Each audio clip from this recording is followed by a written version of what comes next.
Merci beaucoup d'être là et merci surtout à Pilar Martinez-Varcer, bien sûr, co-directrice du festival, et, et responsable aussi d'un article qui fait partie du livre, hein, on en parlera après, et Anna Diez, la réalisatrice.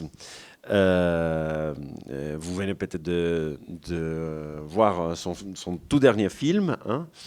Bon, Mélanie Doré, la traductrice, et Irache Fresneda, réalisatrice aussi. Peut-être que vous avez vu son film Tétouan aujourd'hui, mais on en parlait.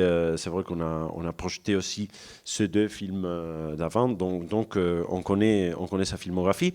Et elle est responsable aussi d'un article de ses livres. Donc voilà, moi je ne serai pas long non plus parce que je préfère que ça soit plutôt un dialogue, etc. Et ça vous donnera aussi l'occasion peut-être de poser des questions sur les films et d'Anna Diez et de Irache Fresneda. Et comme ça, je pense qu'on rend hommage même à l'esprit, je dirais, du livre, n'est-ce pas? Parler des cinéastes, des réalisatrices basques. Donc voilà, et pourquoi on a publié un livre comme celui-ci? On l'a publié en castillan et en basque, au Pays basque. Et bon, on verra si on a la possibilité et l'argent pour publier ça en anglais, français, etc. Mais en tout cas, à la Cinémathèque basque, on trouvait que c'était vraiment le moment. C'est-à-dire il fallait réfléchir par rapport à l'histoire du cinéma au Pays basque en mettant, disons, l'accent et en soulignant un peu les talents de réalisatrices basques. Et c'est pour tout dire, en fait. Il s'agit d'une approche, disons, de l'histoire du cinéma basque en disant les absences, aussi les présences et les succès aussi, et surtout en disant aussi l'avenir, ou en parlant un peu de l'avenir. Parce que il faut avouer que le livre vient à un moment, je dirais, historique de l'histoire du cinéma basque. C'est-à-dire, de plus en plus de réalisatrices basques sont en train de tourner au Pays basque, heureusement.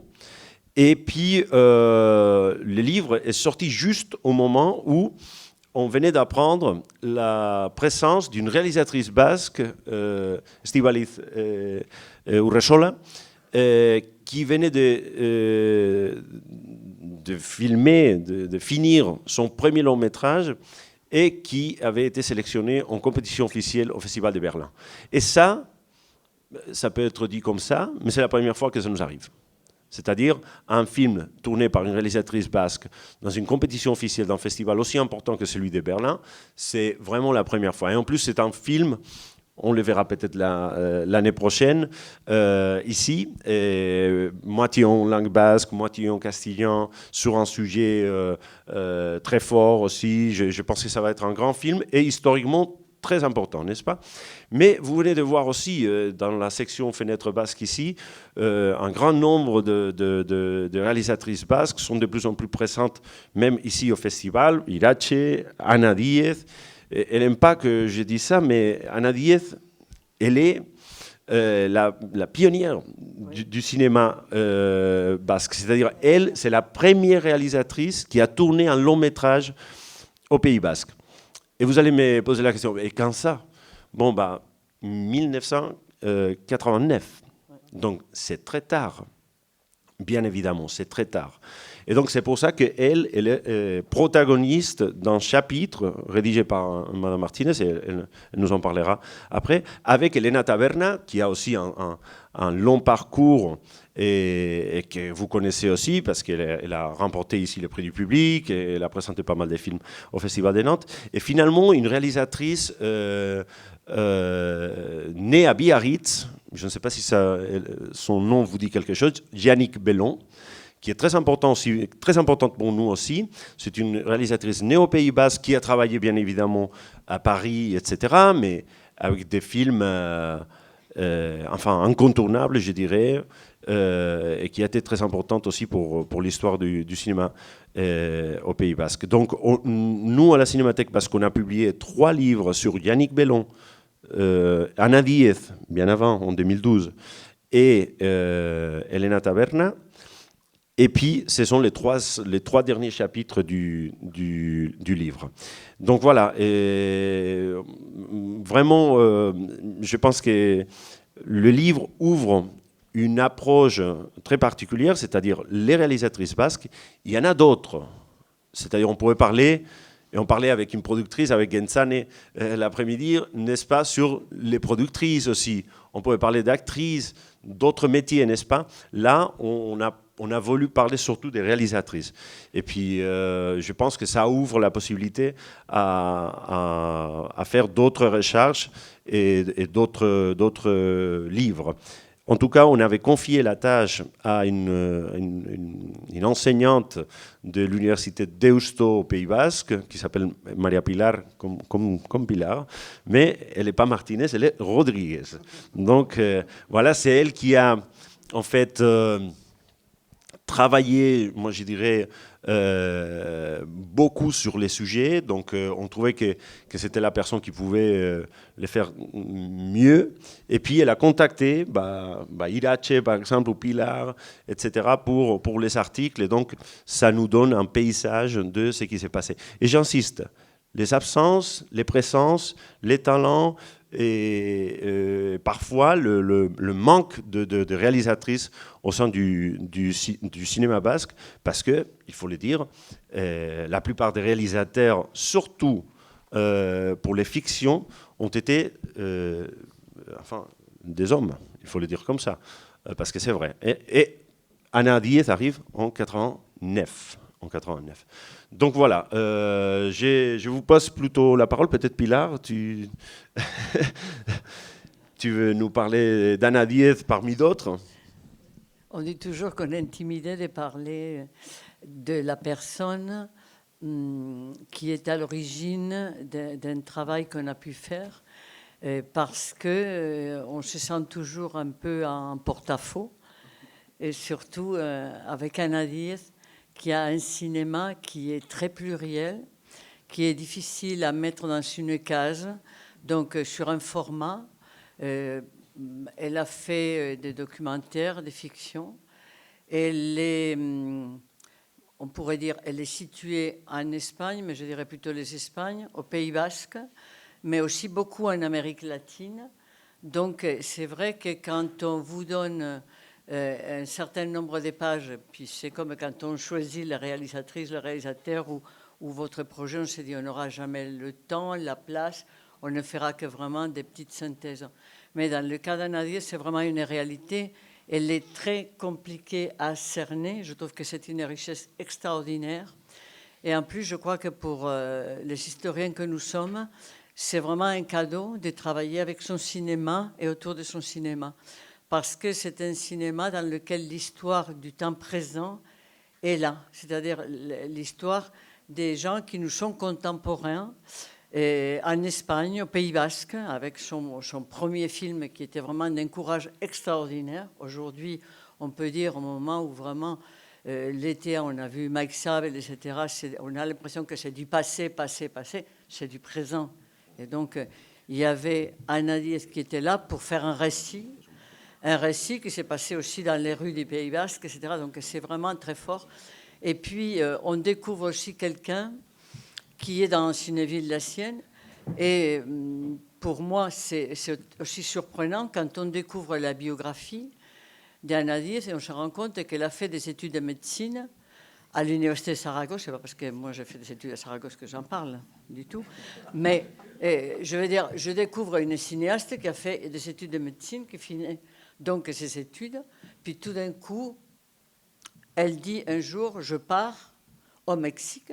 Et au Mexique, elle fait une formation pour vraiment apprendre le cinéma, mais bien d'autres choses que le cinéma. Et là, un documentaire à nouveau d'un courage extraordinaire dans ce pays, dans un lieu particulier, mais je laisserai elle parler de cela. Et puis, en même temps, toujours passage à la fiction. Et quand elle fait un documentaire, c'est très intéressant pour nous du point de vue de l'histoire, c'est que la documentation, par exemple, sur Cuba, sur différents pays d'Amérique latine, sont très bien renseignés. Il y a un travail d'archives d'une précision incroyable. Et on s'est dit, qu'est-ce qu'un historien peut faire de plus pour vraiment aller au fond des sources? Mais tu parleras aussi du travail que tu as fait avec la personne qui est à la documentation.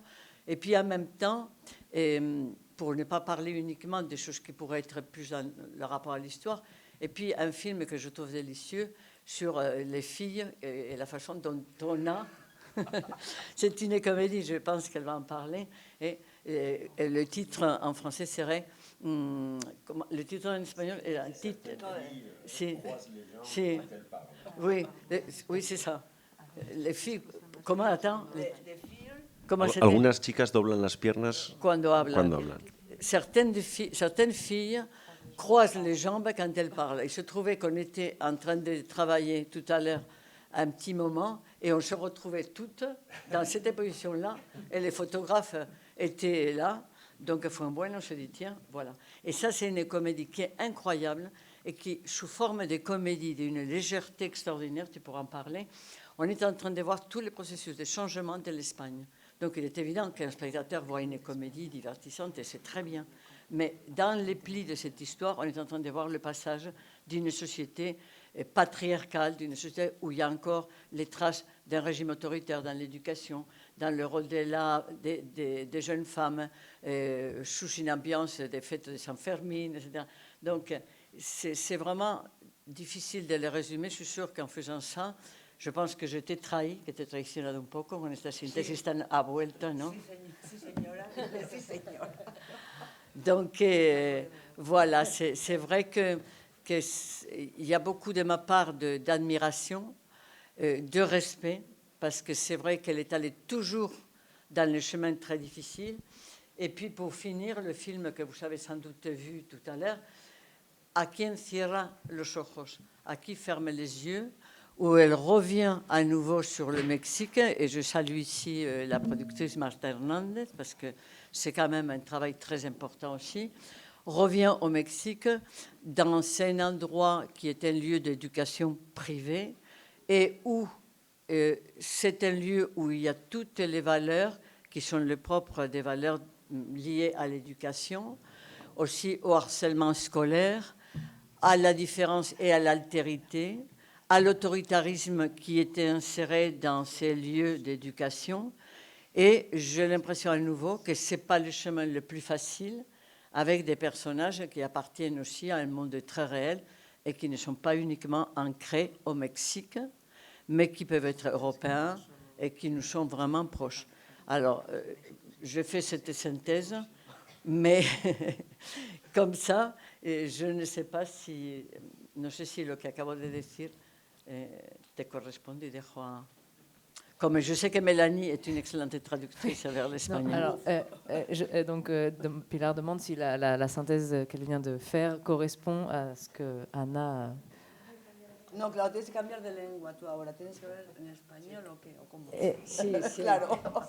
Que claro, tengo que traducir lo que... Sí, claro, claro, porque tú no has entendido todo el rollo que he hecho, Sí. ¿no? Sí, pues Bueno, has dicho muchas cosas. No sé pas, porque... No te preocupes. Tendría que haber... Sí, se pasó la... Qué lío.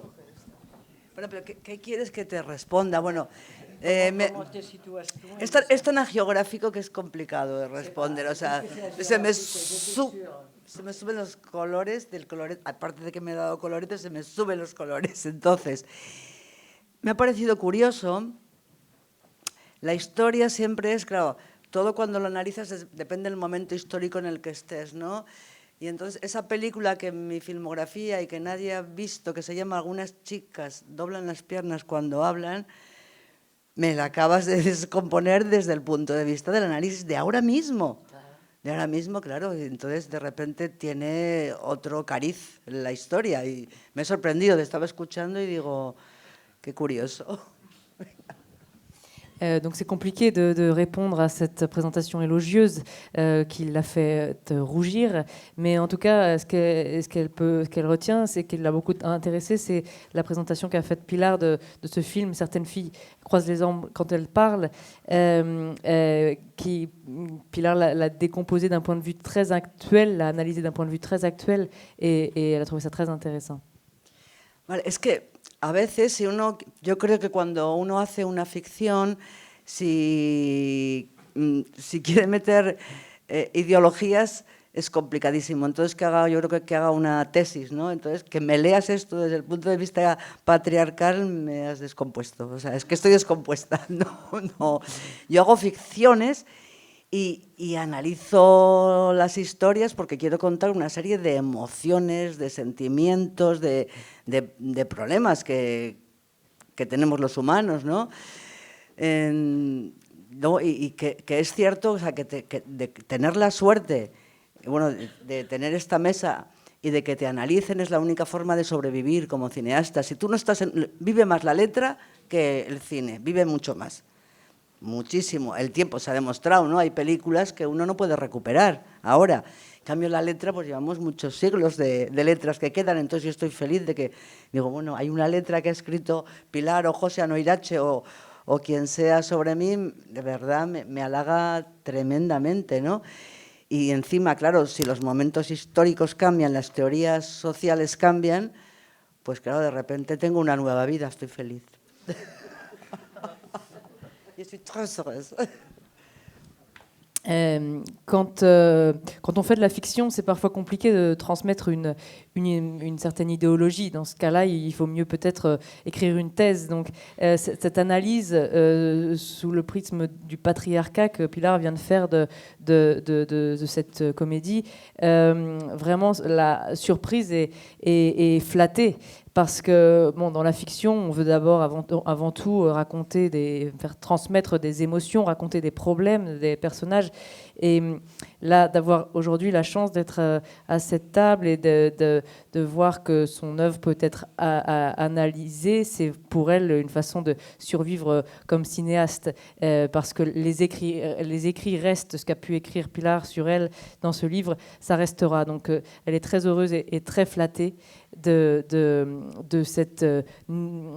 cette analyse, d'autant plus dans cette période historique qui a changé depuis le film. Mais Anna, je vais vous raconter quelque chose, parce qu'à chaque fois qu'Anna parle de sa filmographie, etc., elle est tout le temps très timide, n'est-ce pas? Et quand on a publié l'ouvrage sur elle, Pilar était là-dedans, et elle était tout le temps très timide, très modeste, et finalement on l'aime davantage, n'est-ce pas?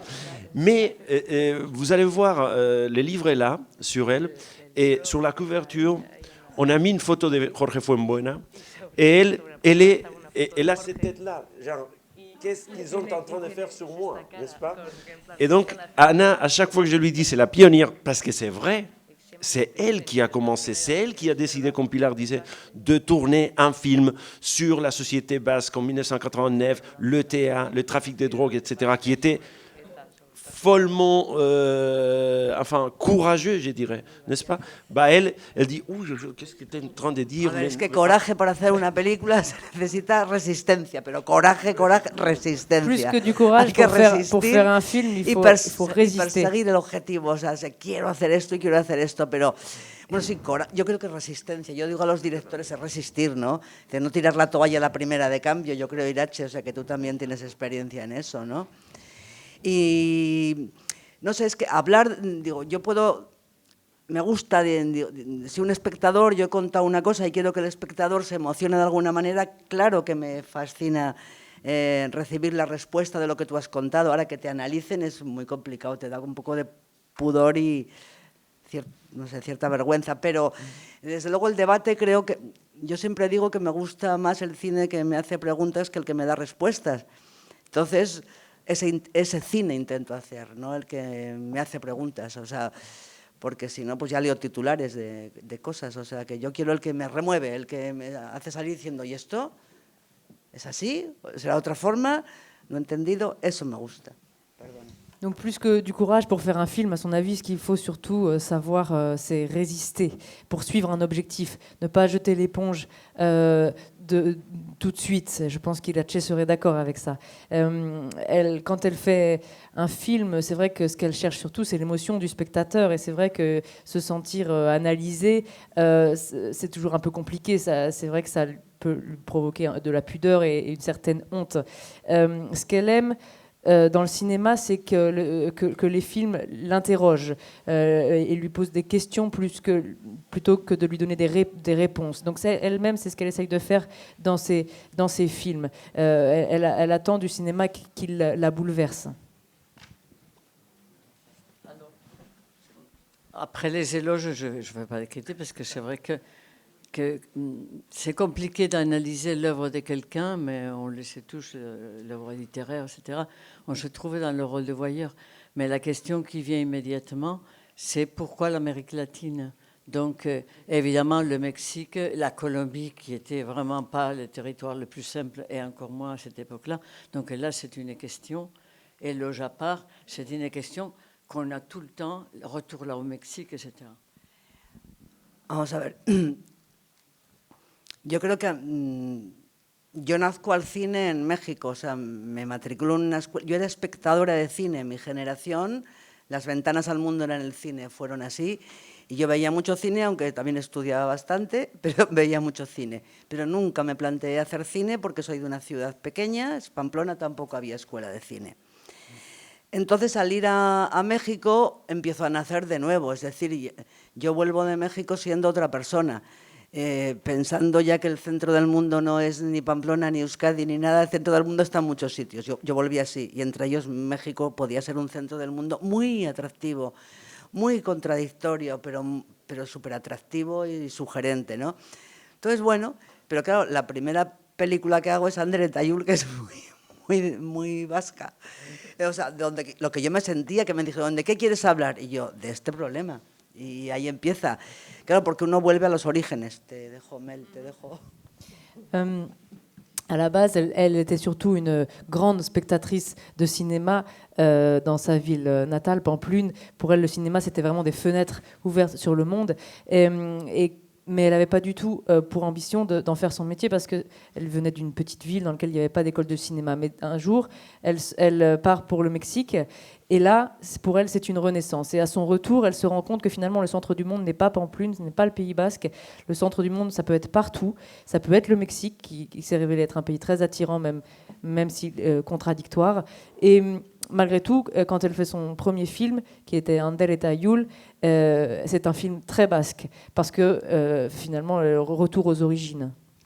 Vale, y a partir de ahí, yo sé que le dijeron a mi productor, esa chica que ha hecho esa cosa tan complicada, ¿por qué no va a Colombia que Pablo Escobar está matando gente? Yo, perdón, no conozco Colombia, conozco México algo, fíjate tú controlar México, ¿no? O sea, conozco... Pero bueno, pues que vaya a Colombia y que vea a ver si se puede hacer algo con esto de los sicarios.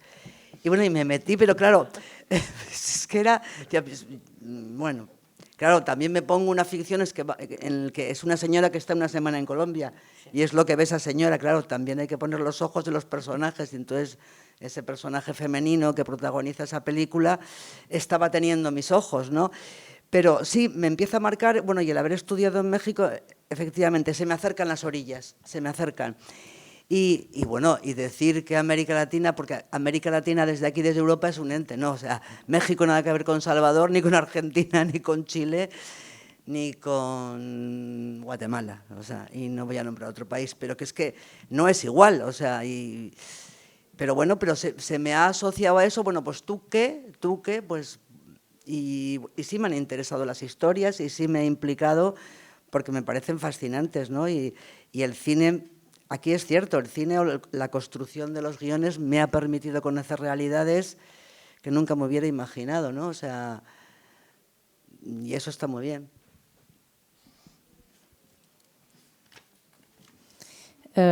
Et puis tout d'un coup, donc après ce premier film, les producteurs ont dit et cette jeune fille là, est-ce qu'elle pourrait pas aller en Colombie parce que Pablo Escobar est en train de tuer des gens et pourquoi pas lui faire un film sur les tueurs à gages. Et tout d'un coup, elle s'est retrouvée là-bas. Et évidemment, le personnage principal de son film, cette femme, elle a ses yeux à elle à ce moment-là. Mais il faut malgré tout dire que l'Amérique latine, c'est une entité, c'est énorme. Chaque pays est différent, aucun pays ne se ressemble. Donc elle était intéressée par toutes ces histoires fascinantes. Et à travers le scénario, à travers l'écriture du scénario, elle pouvait connaître ces nouvelles réalités. On va peut-être passer la parole à Irache Fresneda, qui est réalisatrice et qui a rédigé un article du film. Donc, elle est ici en tant que, universitaire, et il faut le dire. Et je pense que son travail en tant qu'universitaire nourrit aussi son travail en tant que réalisatrice. Elle va nous en parler. Donc, et surtout, et je l'ai dit lors de la présentation, je pense qu'elle est en train de construire une filmographie où, pour moi, le mot, c'est la cohérence. Parce que les 3 films sont d'une cohérence énorme, n'est-ce pas? Bueno, tengo que decir que muchas de las cosas, coincido con muchas de las cosas que comentaba Ana, ¿no? Que muchas veces es raro ver cómo otros hablan sobre nuestros textos, ¿no? Más que sobre nosotras mismas, sobre nuestros textos, ¿no? Lo que pasa es que al final también es verdad que una vez que terminamos las películas ya no nos pertenecen, ¿no? Se queda en la mirada de los demás y a partir de ahí se construyen también otras ficciones, ¿no? En las interpretaciones, en las lecturas, en los análisis, ¿no? Y me parece también un mundo bastante interesante, ¿no? Porque es como, de alguna manera, se difunde también la cultura del cine, ¿no? Y el cine crece y se aprende leyendo y se aprende a mirar también leyendo muchas veces, ¿no? Y a mí me parece que eso es un trabajo fundamental, ¿no? De hecho, yo creo que como universitaria ahí me he formado en la mirada, pero también me he formado en el campo, ¿no? Como decía mi compañera Ana, ¿no? Y es en el campo donde a veces, pues intencionadamente o no, creamos ficciones para mover, ¿no? Lo que es el emotio, ¿no? La emoción, ¿no? Para mover hacia cualquier lugar, hacia el pensamiento, la reflexión, la diversión, lo que sea, ¿no? El cine tiene que movernos, ¿no? Y en ese estamos, ¿no? A mí lo que me ha movido a hacer películas, pues yo casi que le echo la culpa a este señor que tengo aquí a la izquierda. Porque precisamente, sí, y yo creo que no te lo he dicho nunca. Atención, cuidado. Sí, es verdad, y lo estaba pensando ahora mismo sentada aquí a su lado, ¿no? Porque yo creo que hace tiempo que no nos sentamos así a presentar algo, ¿no? Y un día me llama, creo que fue 2014, pudo ser, José, no antes, 2013, y me dice, haz un mapa de las cineastas vascas. Y le digo, ¿pero qué mapa voy a hacer? ¿Yo de dónde saco esto en 3 meses? ¿De dónde voy a sacar a todas estas mujeres que están debajo de las piedras y que no me aparecen en ningún lugar? No estaban en el 2013, imaginad. Bien, le dije, vale, yo soy una kamikaze. Y lo que tengo, sí, la ignorancia es bastante atrevida, pero luego también soy muy cabezona. Y entonces voy a dejarle traducir. Sí, porque... Donc, elle est d'accord avec Anna sur beaucoup de points qui ont été déjà abordés. C'est vrai que c'est bizarre d'entendre les autres parler d'elles et de leur personne et au-delà même de leurs textes, de leurs œuvres. Mais il faut dire malgré tout que une fois qu'on a fait des films, ils ne nous appartiennent plus. Ils appartiennent aux spectateurs qui construisent à travers ces films d'autres fictions, d'autres lectures, qui font d'autres analyses. Et c'est ça qui est très intéressant avec le cinéma. Dans sa diffusion, il grandit. Et on apprend aussi à regarder en lisant, ça a été son cas. Elle est une universitaire qui a été formée dans la lecture, mais aussi sur le terrain, où elle a appris à créer des fictions pour émouvoir, comme le disait Anna, mais aussi pour provoquer la réflexion, pour parfois divertir également. Et une chose qu'elle a probablement jamais dit, c'est que parmi les responsables, si maintenant elle est ici et qu'elle fait des films, l'un des responsables, c'est peut-être Océane qui est assis à côté d'elle. Parce qu'un jour, en 2013, il l'a appelée en lui demandant si elle voulait bien établir une carte des cinéastes femmes basques. Et alors elle a dit quoi? Mais comment veux-tu que je fasse ça en quelques mois, retrouver toutes ces femmes qui étaient un petit peu perdues, cachées sous des pierres, si on pouvait dire, comme ça, les retrouver de nulle part. Mais finalement, elle s'est dit, bon, allez, ok, parce que parfois, l'ignorance nous donne ce courage, et donc elle s'est lancée.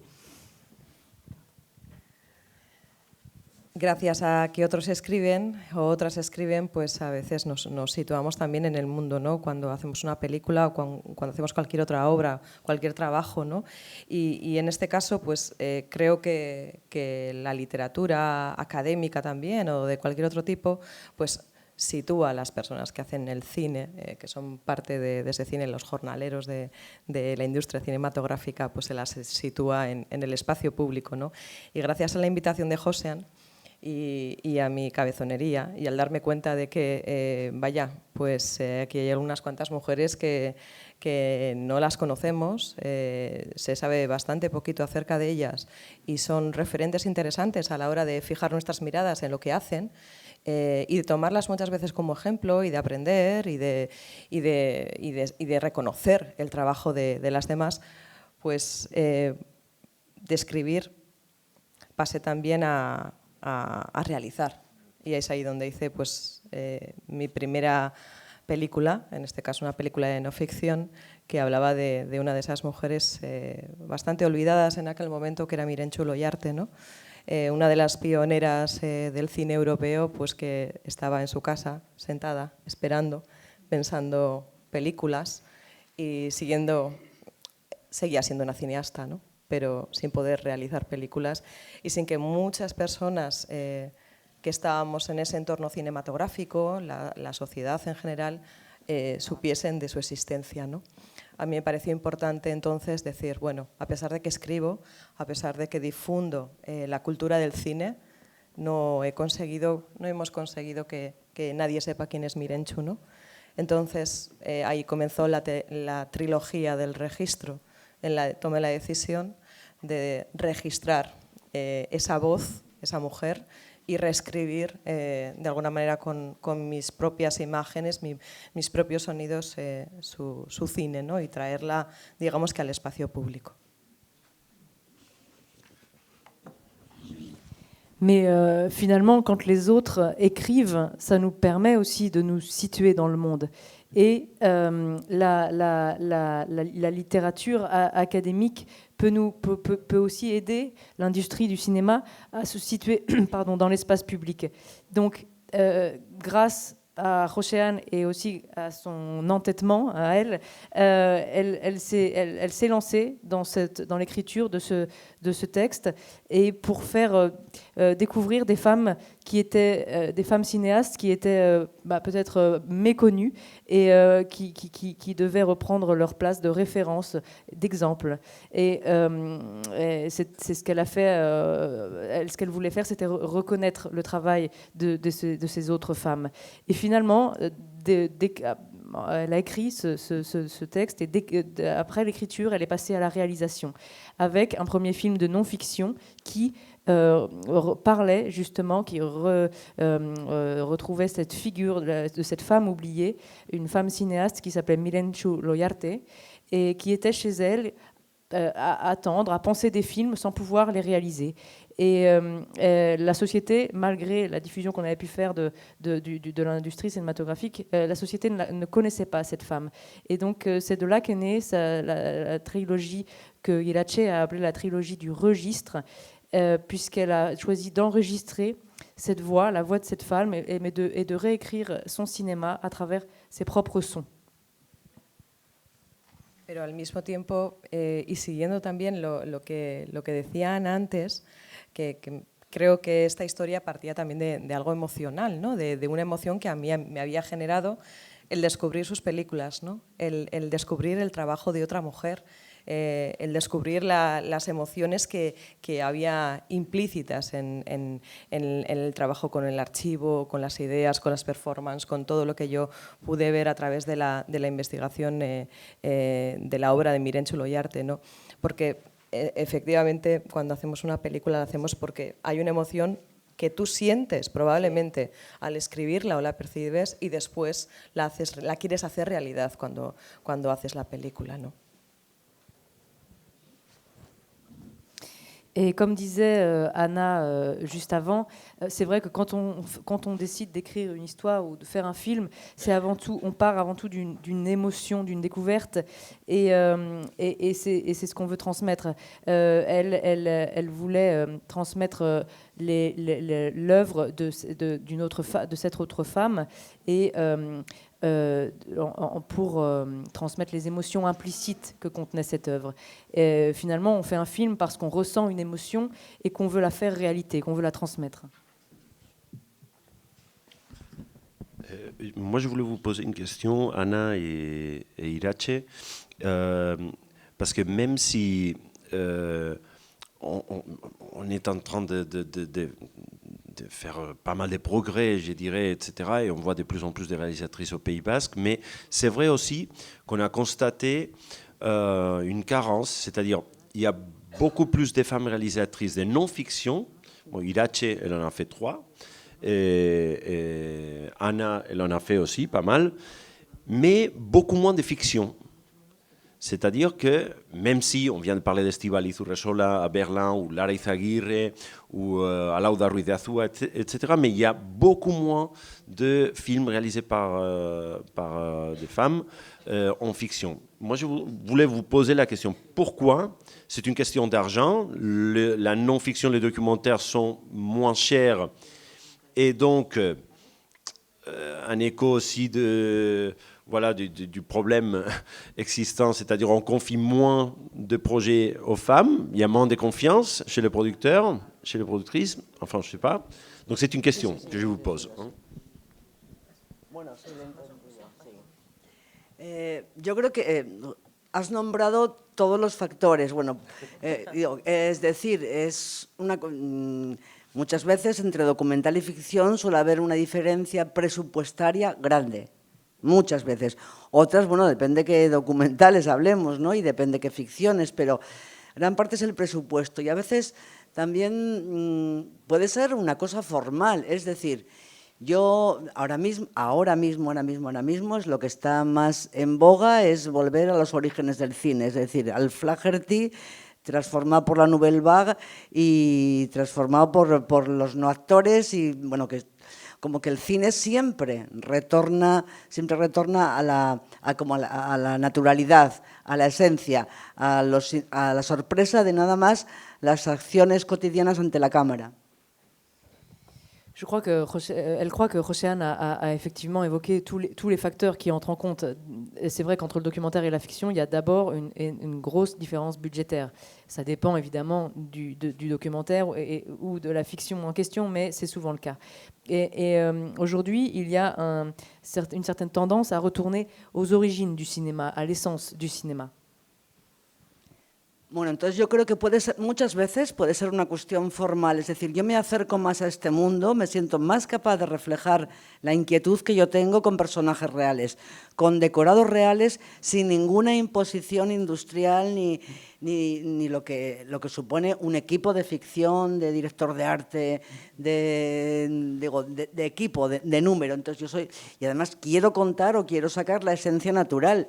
Yo eso lo he visto y hay verdaderos buenos documentales y otras veces, o sea, y no se quieren enfrentar a la ficción, creo, o sea, y además que ahora mismo, digo, de las películas que más en boga están ahora dirigidas por mujeres, muchas tienen esa parte que se dice actores naturales, desdramatización de la trama, sin una intensidad dramática potente, y entonces es que es una tendencia del cine ahora mismo, Pero creo que en el fondo es esta búsqueda, yo he dicho antes que dirigir es resistir. Resistir hasta encontrar la financiación, a veces dices, se te agota la paciencia, ¿no? Pero no sé. Dile a Irache a ver qué opina.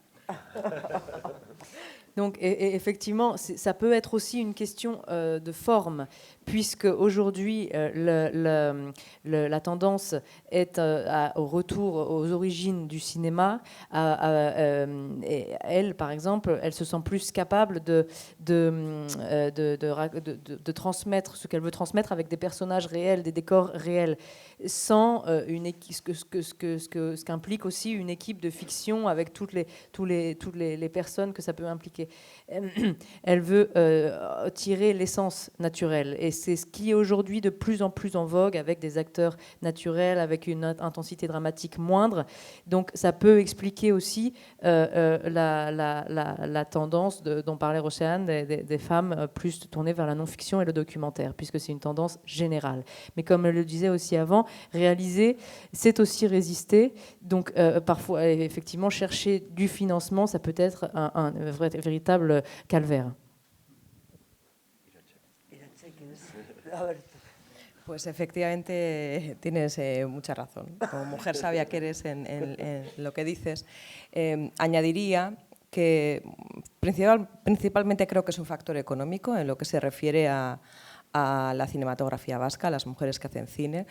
Hay un factor muy importante y un nivel muy alto de autoproducción, pues porque es muy difícil que alguien venga a decirte que siendo mujer te van a producir una película o un proyecto. Entonces eso nos lleva a convertirnos en productoras ejecutivas y llevar a cabo nuestras películas.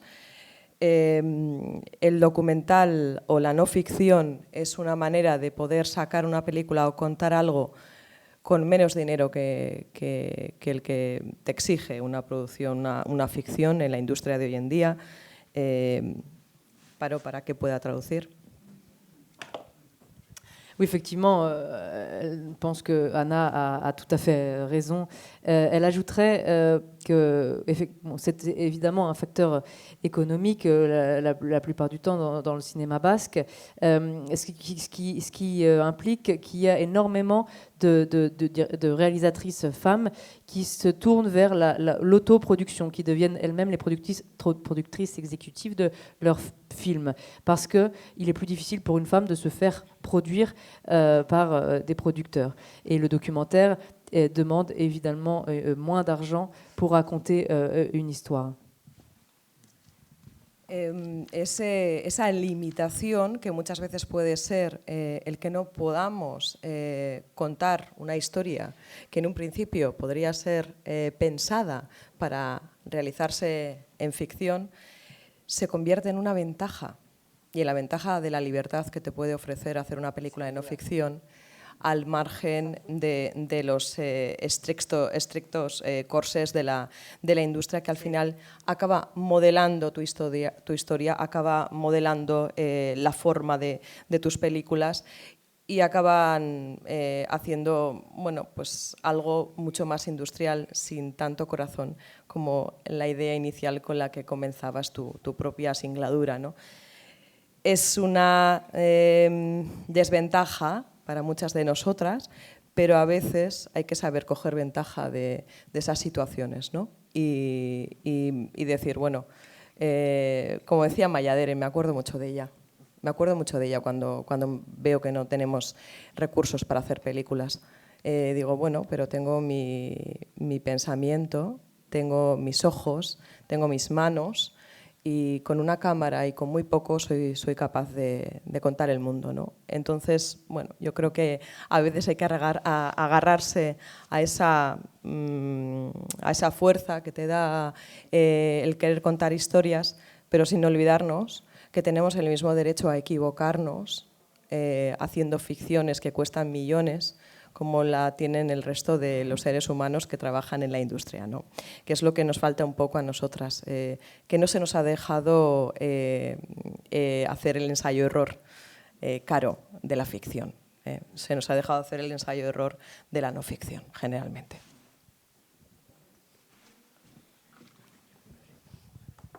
Mais finalement, cette limite qui leur est imposée aux femmes de ne pas pouvoir raconter les histoires qu'elles pourraient raconter avec la fiction peut aussi se transformer en un véritable avantage, puisque ça leur offre la liberté aussi de raconter cette histoire en dehors des marges qui leur seraient imposées par un certain corset, le corset de l'industrie cinématographique qui finit par modeler les histoires, les films dans leur forme également.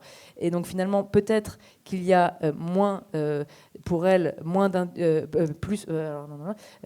oui, finalement, l'industrie peut faire perdre le cœur du projet. Donc ce qui peut être un inconvénient pour beaucoup, peut aussi, il faut savoir le transformer en un avantage. Et comme disait, ¿cómo decía quién? ¿Decías? Maya Delen. Vale. Maya Delen, à qui elle pense souvent. J'ai ma pensée, j'ai mes yeux, j'ai mes mains, et avec une caméra, je peux raconter le monde. Et il faut se raccrocher à cette force, sans oublier, malgré tout, que les femmes ont le même droit que les autres de se tromper, même quand elles font des fictions qui peuvent coûter des milliers d'euros. Mais les femmes, on ne leur a pas laissé ce luxe, entre guillemets, de faire cet essai-erreur dans le domaine de la fiction, dans le domaine le plus cher, celui de la fiction. On les a laissés dans le documentaire ou la non-fiction. On a évoqué quelques problèmes qui sont sérieux, mais si on veut rester un peu optimiste, moi je dirais aussi que on est en train, je parle au Pays Basque là maintenant, hein, mais on est en train de faire pas mal de progrès. Il y a des initiatives institutionnelles, etc., qui sont en train de soutenir les femmes réalisatrices, etc. Et dernièrement, je vous raconte ça parce que ça a été un débat dans un festival à Bilbao, Cinebi. Il y avait un grand débat et la question était où sont les femmes dans les festivals, n'est-ce pas? Et puis, il y a eu une journaliste basque aussi qui a dit dernièrement, elles sont en train de tout gagner. Parce que si vous regardez le grand festival, les derniers grands festivals, Berlin, Venise, Saint-Sébastien, Cannes, Palme d'Or, etc., dans les 2-3 dernières années, c'est presque que des femmes. Donc, il y a des choses qui sont en train d'évoluer. Et pour le cas basque, c'est évident. Alauda Ruiz de Azúa, l'année dernière, était à Berlin et elle a tout gagné à Malaga juste après. Cette année, Estíbaliz Urresola, elle était en sélection officielle à Berlin et elle a gagné aussi à Malaga juste après. Et je vais vous donner un dernier exemple parce que ça me tient en cœur. La couverture du livre, c'est Isabel Erguera qui l'a fait, une réalisatrice basque d'animation. Elle a tourné beaucoup de courts-métrages, elle en a un fou.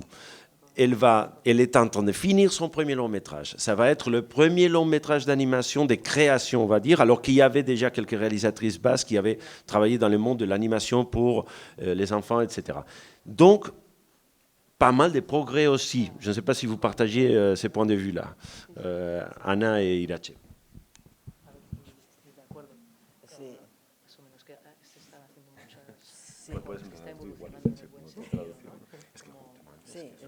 Yo creo que estoy de acuerdo para no reincidir. Estoy de acuerdo.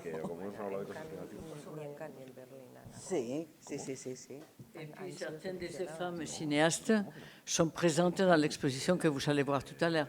Il ne s'agit pas de mettre uniquement, la focale, celle-ci, elle est réalisatrice basque ou pas, mais vous allez voir tout un parcours. Et on a vu comment ces réalisatrices, celle dont parle Roxane, qui est ici dans la couverture, qui est peintre, etc. Donc je crois qu'il y a aussi cette présence qui est importante dans une exposition qui est beaucoup plus généraliste. Il y a une question qui est une question toute banale et dont on a parlé beaucoup ce temps-ci, justement parce que les femmes cinéastes sont beaucoup plus visibles, parce qu'elles gagnent et elles ont des prix importants décernés dans des festivals internationaux, etc. Et on a tendance à dire que le cinéma des femmes, donc par rapport aux ouvrages qui ont été écrits, je pense plus en France et en Espagne, qu'un des thèmes récurrents chez ces cinéastes femmes, c'est vraiment de commencer, premier, deuxième film, sur l'autofiction. aussi bien en littérature qu'en cinéma.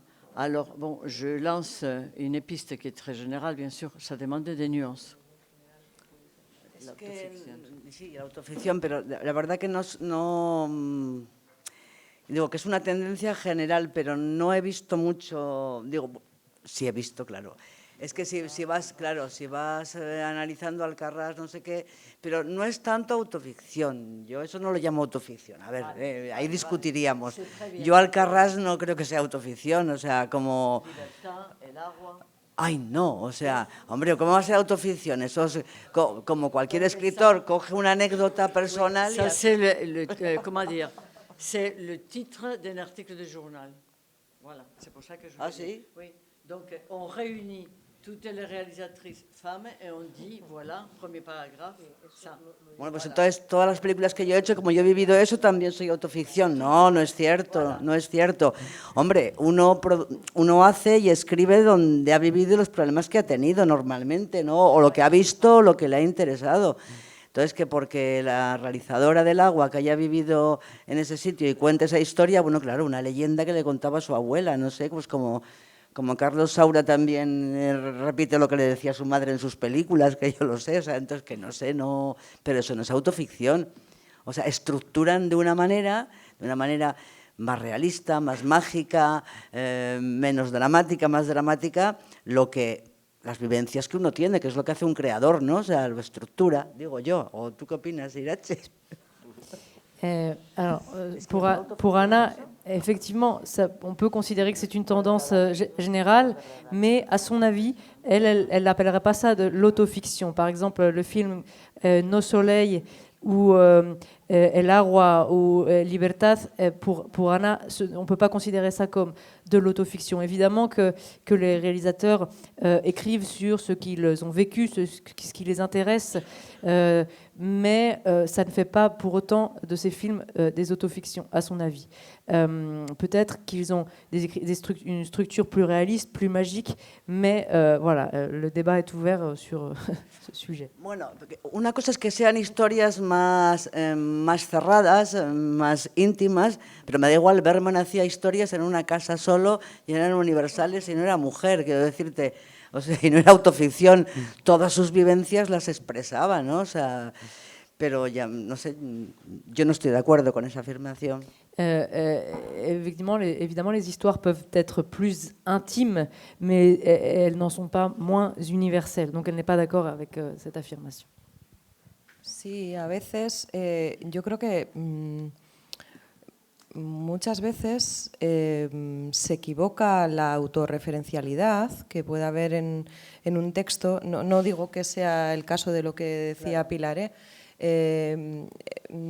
con la autoficción, es decir, a partir de la autorreferencialidad tú generas un juego narrativo, formal, pero que es ficción también, ¿no? Pero no tiene tanto que ver con una vivencia muchas veces ni siquiera personal, ¿no?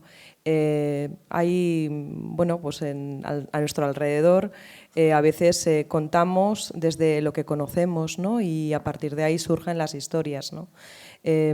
Creo que esto es una de las cuestiones que además yo, por ejemplo, trabajo mucho con mi alumnado, ¿no? Me gusta mucho trabajar desde ahí. Les suelo decir muchas veces que hablen de lo que conocen, que comiencen por ahí, ¿no? Que se descubran un poco, que se miren, que miren lo que tienen cerca, porque siempre muchas veces fijamos la mirada más allá y no conocemos lo que tenemos cerquita, ¿no? A nosotras mismas, ¿no? O a nosotros mismos, ¿no? Y ese es un ejercicio que a veces les suele funcionar y se dan cuenta de que para aprender las claves de la narración, de contar, del relato, empezar por lo que se conoce suele ayudar.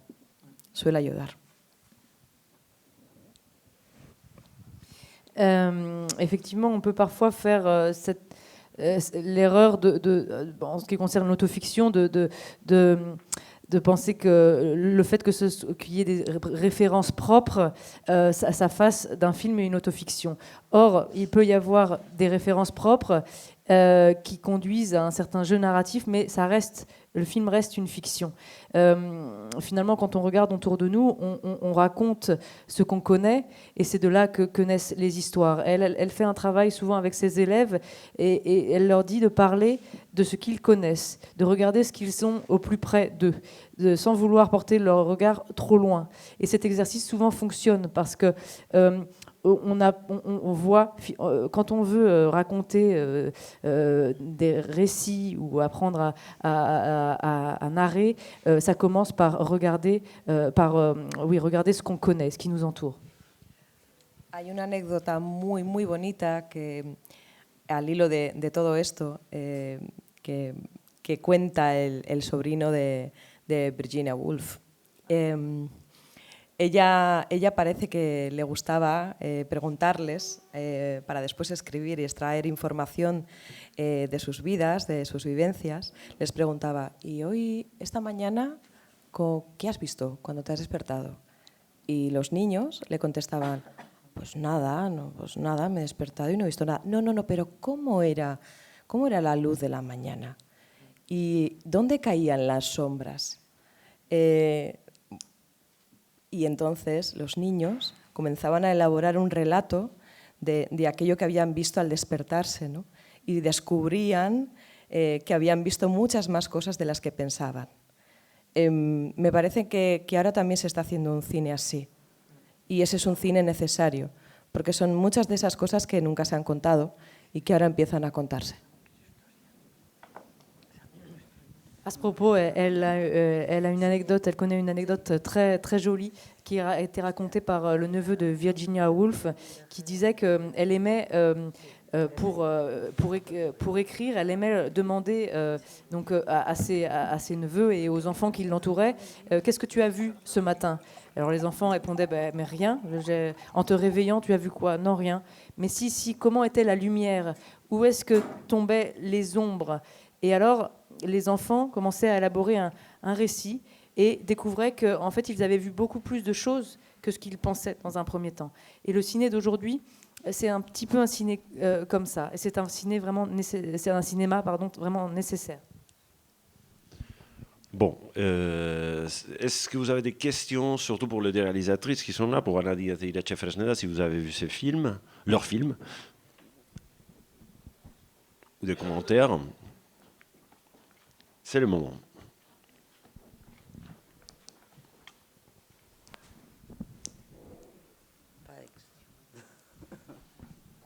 Ouais, là-bas.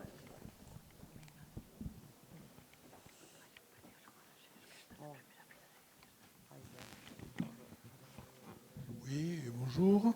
Je viens de voir le film Tétouan. Eh bien, j'ai énormément aimé. Bien entendu, ce n'est pas une autofiction. Moi, je considère que c'est d'abord une consultation de vos ancêtres avant de décrire, de les demander conseil, avant d'attaquer le sujet du Sahraoui ou de la jeune femme roumaine d'origine russe dans ces parcours narratifs. Voilà. Est-ce que vous pouvez nous en parler un petit peu?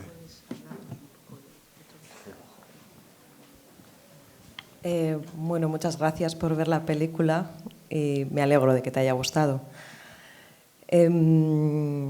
Sí, es casi un despertar de los ancestros, una búsqueda de los orígenes también, ¿no? Pero al mismo tiempo, esa búsqueda personal se ha quedado para mí, para mi familia, muchas de las cosas que he encontrado. No he querido hacer una especie de pornografía familiar, así lo titulaba alguien en un diario del País Vasco. Y eso me ha llevado a reflexionar y a mirar a mi entorno también, ¿no? La gente que convive conmigo y a encontrarme personas en el camino que estaban muy cercas y poder observarlas.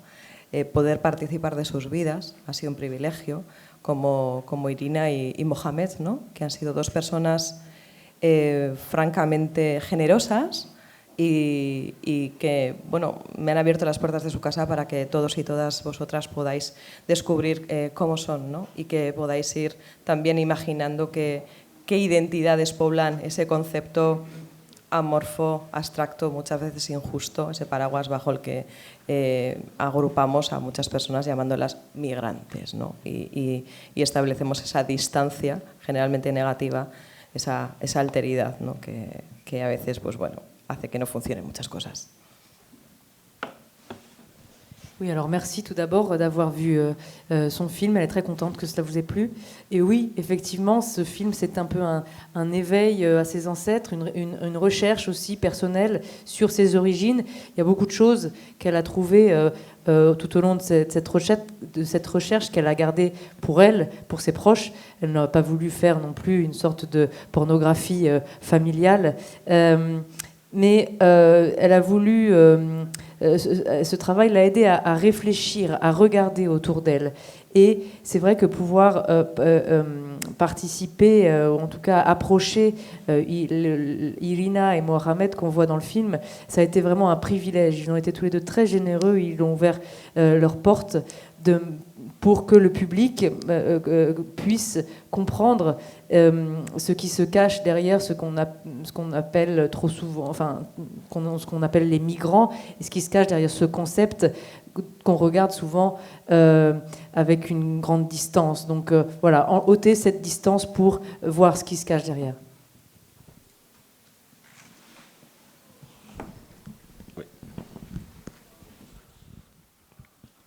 Oui, bonsoir. Moi, j'ai vu A quien cierra los ojos et je suis très, très touchée par ce film, ayant moi-même une relation assez personnelle avec le Mexique, puisque ma fille vit au Mexique avec mon gendre qui est mexicain et mes petits-enfants donc sont franco-mexicains et vivent voilà, là-bas, non pas à Mexico, mais dans l'état de Nayarit, à Tepic. Et évidemment, ce film qui parle de l'école, de l'éducation, mais de toute la société mexicaine, j'ai trouvé que vous aviez abordé avec beaucoup de délicatesse et beaucoup de justesse, finalement, tout ce qui nous est rapporté, nous en France, de ce qui se passe dans ce pays, ou plutôt de ce qui nous est caché, ou de ce qui nous est transformé par les médias. Et ce film, je trouve que, évidemment, il parle du Mexique, il pourrait parler de la corruption, il pourrait parler de la violence familiale, il pourrait parler des violences institutionnelles, éducatives, des efforts tronqués ou des efforts montrés soi-disant pour aider cette jeunesse ou pour aider cette société. Et voilà, et je tenais juste, moi j'ai pas de questions, mais je voulais vraiment juste vous remercier de cette grande délicatesse avec laquelle vous avez vraiment abordé tous ces sujets voilà, qui me touchent personnellement, puisque moi j'ai des petits-enfants qui vont à l'école là-bas. Ça m'a beaucoup fait penser aussi, je suis intervenue en 2018, oui c'est ça, à Mexico, au lycée franco-espagnol pour le dispositif École et Cinéma là-bas. Et quand j'en suis sortie, j'ai trouvé que c'était une prison dorée, une prison dorée. Et que ça, voilà, parce qu'on nous montrait des jolies choses, mais ce qui m'a le plus frappé, c'est qu'à la sortie de ces établissements, les parents venaient chercher les enfants avec des voitures blindées pour éviter qu'ils se fassent enlever. Et le fait d'avoir choisi une école privée me semble être un choix plus que judicieux, parce que c'est là finalement qu'on a l'impression, en tout cas que les familles ont l'impression que leurs enfants seront à l'abri, mais que finalement ça cache une réalité beaucoup plus violente et beaucoup plus négative que la façade qui nous est montrée. Alors encore un grand merci à vous. Gracias a ti, porque has retratado mi película y yo pensaba que siempre desde España, Francia, la educación en Francia es maravillosa, todo es mejor que en España, todo no sé qué. Entonces digo, bueno, yo creo que el problema que he retratado es aquí o sea, en España y en México. Entonces que me digas, efectivamente, el mundo ha cambiado tanto en los últimos 30 años, que no hay teoría educativa que alcance el futuro de estos niños, no la hay. Entonces, yo creo que estamos en todo el mundo perdidos, ¿no? Cómo preparar a las nuevas generaciones para enfrentarse al futuro. Y lo que ocurre en esa película ocurre en España y ocurre en Francia, como acabas de decir, efectivamente. Merci à vous, surtout parce que vous avez décrit son film à la perfection. Et c'est vrai que l'éducation en France, à son avis, est merveilleuse, beaucoup mieux qu'en Espagne. Et elle pensait surtout que le problème qui est évoqué dans le film concernait surtout l'Espagne et le Mexique. Mais comme vous le disiez, le monde a énormément changé depuis 30 ans et aujourd'hui, aucune théorie éducative peut permettre de penser le futur de ces enfants d'aujourd'hui. Donc, merci pour ce que vous lui avez dit.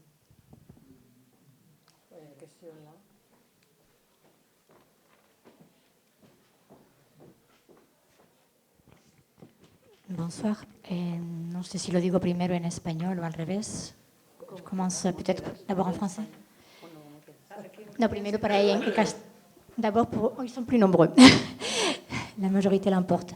Merci beaucoup pour vos films. J'ai vu tous les deux à suivre.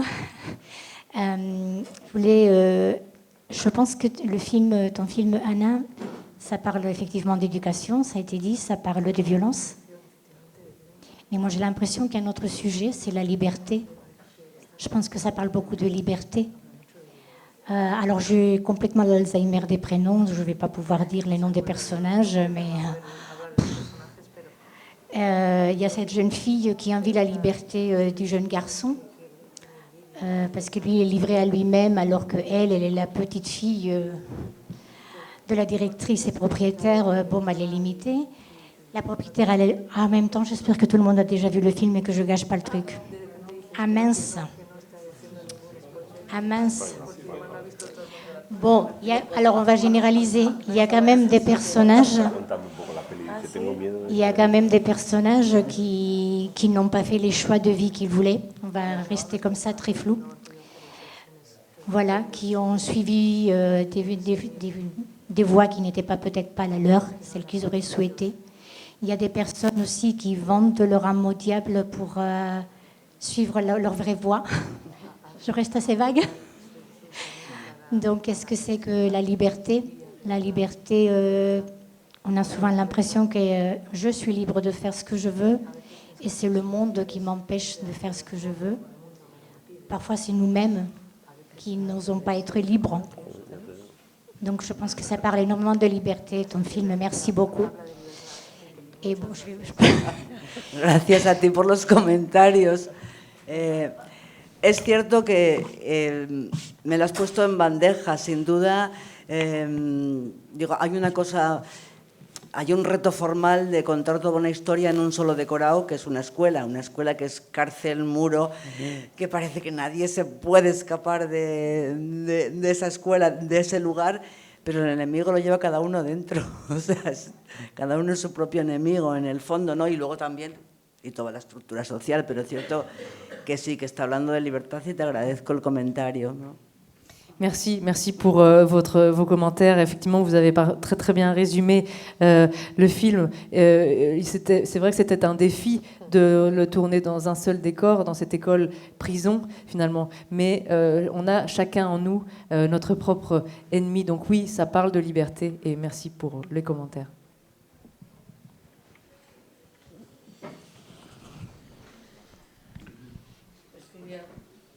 Pardon, est-ce qu'il y a d'autres questions?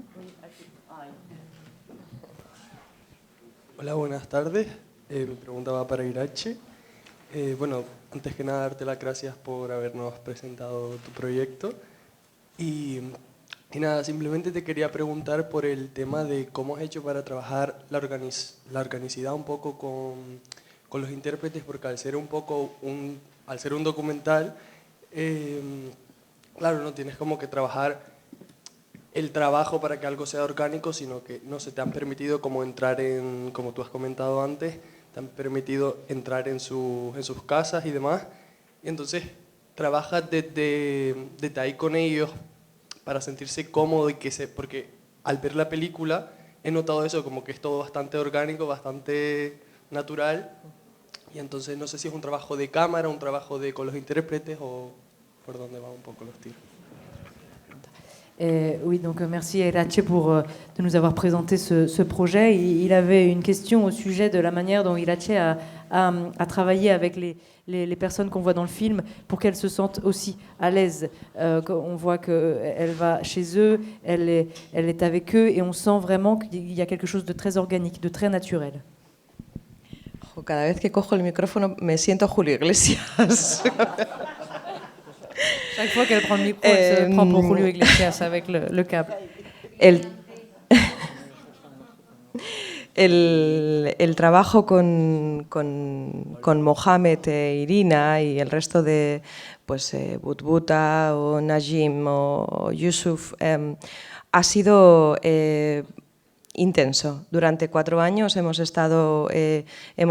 estado trabajando primero como cineasta, como guionista, como creadora con ellos, conversando, haciendo diferentes entrevistas, ¿no? Y sobre todo también abriendo las puertas de mi casa. Es decir, ha sido recíproco. No solo yo entraba en sus vidas, ellos han entrado en las mías, ¿no? De hecho, Irina estaba ya en mi vida desde que es una niña, desde que llegó de Rumanía, ¿no?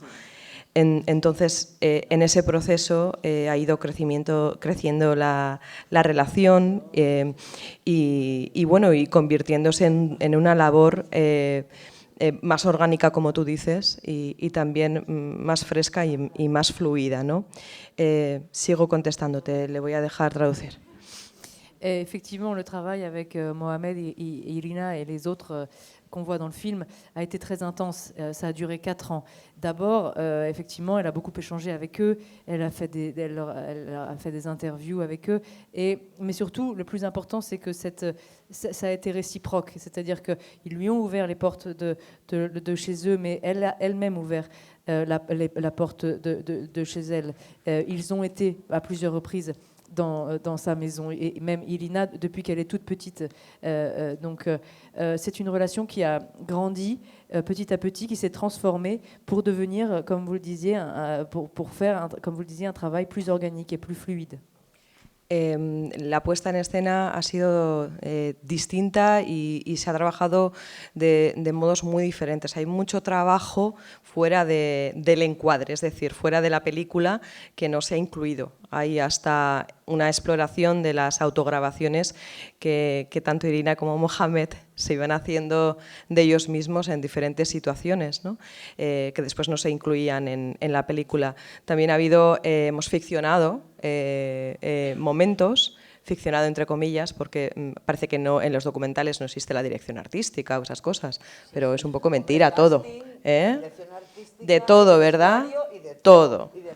Todo, es decir, los documentales son ficción, no nos engañemos. Exacto, pero un poquito más barata en este caso. Entonces, lo que hacíamos era, pues, muchas de las secuencias, no voy a soltar spoilers porque lo haría, pero muchas de las secuencias incluso hay hasta dobles. Ha sido muy bonito hacerlo, ha sido muy bonito y hemos podido hacer unos ensayos y unos trabajos con ellos y ellas impresionantes. Pero sobre todo ha sido su implicación, el seguimiento, el estar ahí con la cámara, el esperar, el dejar que suceda, el dejar libertad y el gastar tiempo. Donc, en ce qui concerne la mise en scène, elle l'a abordé de plusieurs façons. Tout d'abord, il y a énormément de travail hors cadre. Irina et Mohamed se filmaient eux-mêmes de temps en temps.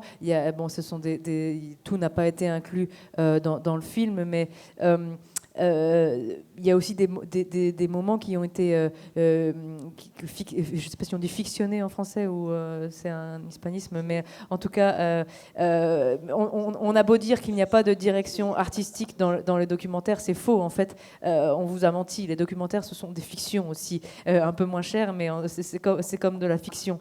Et même, sans vouloir faire de spoiler, dans son film, il y a beaucoup de séquences où il y a même eu l'utilisation de doublures.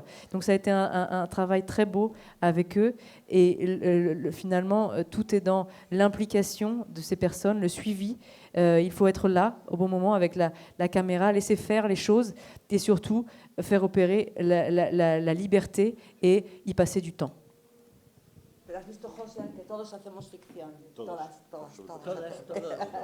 Mais tu as vu, Océane, on fait tous toutes de la fiction. Non, c'est toi. Moi, je suis devenue spécialiste des ouvertures des clôtures. Ce qui ne me va pas du tout parce que je suis dans le temps long. Donc voilà. Bon, d'abord, remercier José, tout d'abord, parce que c'est aussi lui qui est à l'origine de ce type de projet et de bien d'autres, hein, avec un travail à la Cinémathèque basque qui est vraiment très important, des restaurations, du patrimoine, mais aussi du patrimoine du temps présent. Et ça, c'est très important, de donner cette visibilité, de faire cette édition qui est quand même importante et bien faite. Hein. Et là, il y a une comparaison entre l'Espagne et la France. Toi, tu disais que beaucoup de choses sont beaucoup mieux en France, mais je dirais que je parle du point de vue universitaire. Du point de vue universitaire, on n'aura jamais une publication comme cela. Donc voilà, de temps en temps, il faut rendre hommage à ce qui se passe de l'autre côté au niveau universitaire. Donc, dire aux deux cinéastes de nous avoir accompagnés, de nous avoir proposé leurs films, qui ont réuni beaucoup de publics, un intérêt qu'on a vu dans les débats, qui nous enrichissent aussi comme programmateurs, puisque nous, quand on programme aussi pour le public, on ne programme pas pour nous. Et on attend toujours vraiment que ce public perçoive, reçoive, fasse un récit de ce qu'il a vu. Et là, en vous écoutant, c'était vraiment très, très bien. Et puis, je remercie Mélanie Doré, la traductrice, qui est la pièce fondamentale aussi pour passer ce récit de nos invités. Merci à vous et on se retrouve tout à l'heure, demain, jusqu'à dimanche soir. Donc, je fais la clôture. Merci.